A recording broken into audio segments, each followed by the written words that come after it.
We are fortified. I have some tea. Now I can stomach looking at some past footage of myself doing my living room makeover. And this is past footage because it's been a couple of years.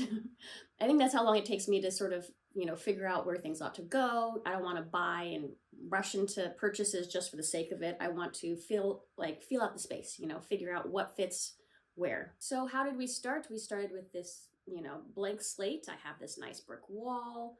I have some wood paneling that was painted this horrible color, but made me feel comfortable painting it again.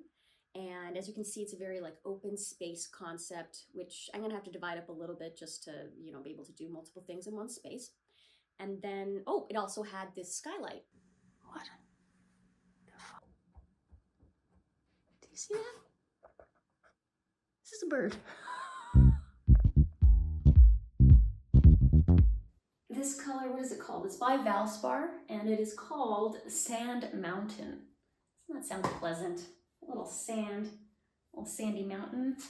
I don't know, I decided to go with this kind of neutral tone that's got some greens and yellows in it because I'm gonna bring color in other places that make it pop, and I don't want it to be so overwhelming.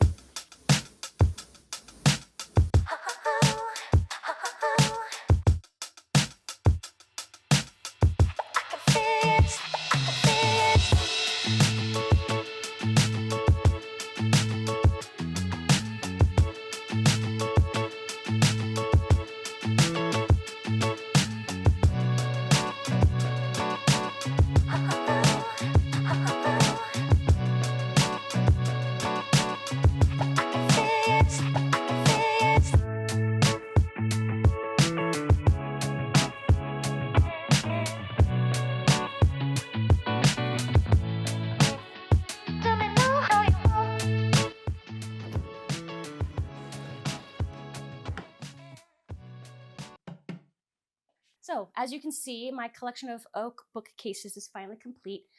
I've been collecting these 1980s bookcases from OfferUp and from Facebook Marketplace over the past 6 months, actually. It took a while, but apparently a lot of people had these in the 80s. And what I like about them is that they're uniform and they're not the generic IKEA ones. And I thought they'd be good to divide up the space because this is kind of an open space plan and I need closed space to divide my mind from different activities. So I got my office over here. I don't want to be thinking office things when I'm chilling in the couch, chilling in the living room. So these divide the space. They add storage for all my multiple books. And right here is going to go my collection of ceramics. So very multifunctional. Just a quick thing to make them very nice. We got Feed and Wax, Howard's Feed and Wax, which I've read is a good wood conditioner just because these have been sitting in different places for the past 40 years. And yeah, they're looking a little dingy. So a little something to jazz them up. So I'm starting this makeover with a vision in my head, kind of like how I start all makeovers. Sometimes I'll pin things on Pinterest, but I don't really block it out. I just have this amorphous idea of what I want. And I keep it very flexible so that if I find a piece of, art that I really like, I can kind of wedge it in there. I use things like my existing furniture as constraints. Constraints are really good. It helps me not get overwhelmed with all the possible choices.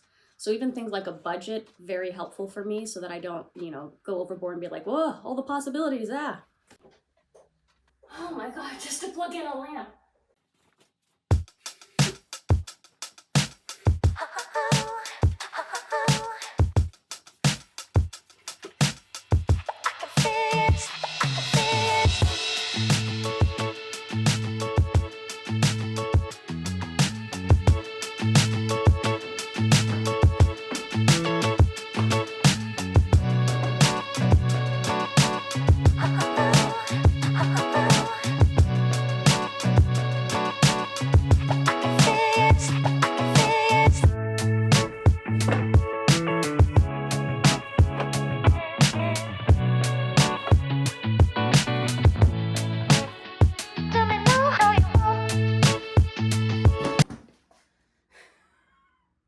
Okay, so the books are on display because they're very fundamental to me. I'm a reader. I've been a reader my whole life. I would beg my parents to please let me buy a book. You know, I was like, you know, other kids are asking for drugs. Can I just, you know, buy this book that I really want? So I think it's important that, you know, you bring into your house the things that actually mean something to you. Don't let them just be props. If any of you guys want some recommendations, let me know in the comments below. I've got several genres to pull from. So art placement is tricky. So I tried a number of things. First, I tried this, but the scale is off. So then I tried this, which I like better, but I think it probably will change over time. Ultimately, I'd love to get a longer, bulkier, kind of low console here to make it all make sense, but for the time being, this works. And then I found this. So I went onto Facebook Marketplace looking for something a little bit lower, a little bit chunkier, and of good quality. And while I think the white is a little bit too postmodern, it is made out of solid oak. So I thought it might be a fun DIY to strip it. And if that doesn't work, repaint it. So let me know in the comments below if you think that's a good idea, or if I'm biting off too much for myself. And now the next question is artwork. So while I still like this, I need to figure out what goes right here, and I need your help. Option 1, this is a portrait that I did of a famous poet. Bonus points if you can guess who it is. Option 2, these cool little bulls. Option 3, judgmental art. Option 4. Next we have the brick wall. I tried many different shapes of art to go here.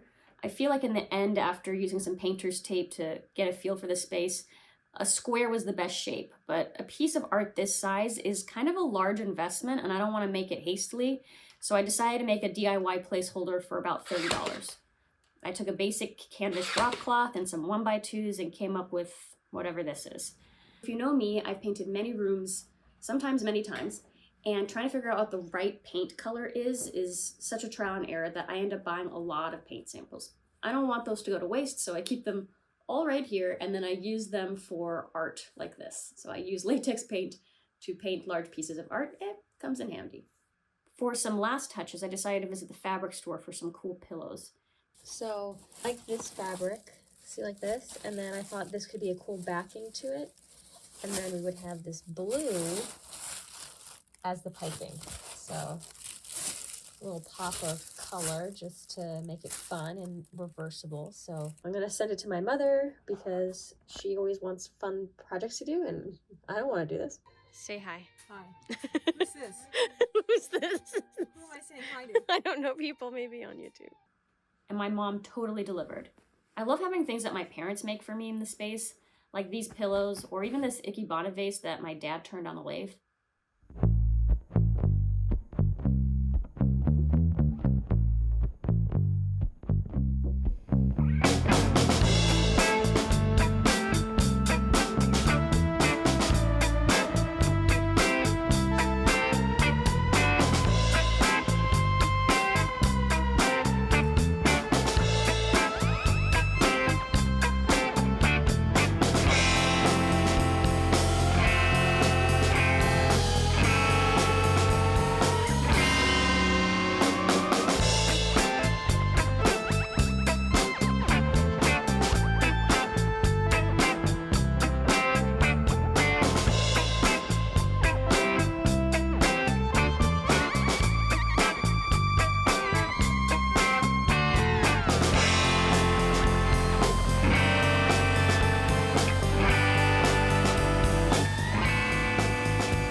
Thanks for staying to the end of this video.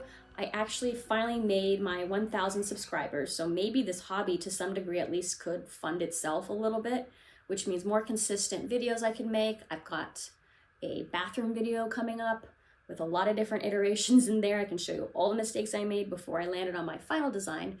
But if you guys have any questions, if you have any recommendations, what kind of videos you want me to make, let me know below. Let me know below, above. Let me know wherever you are. This is where I am. This is where I'm gonna stay, in my living room, because it's finally done.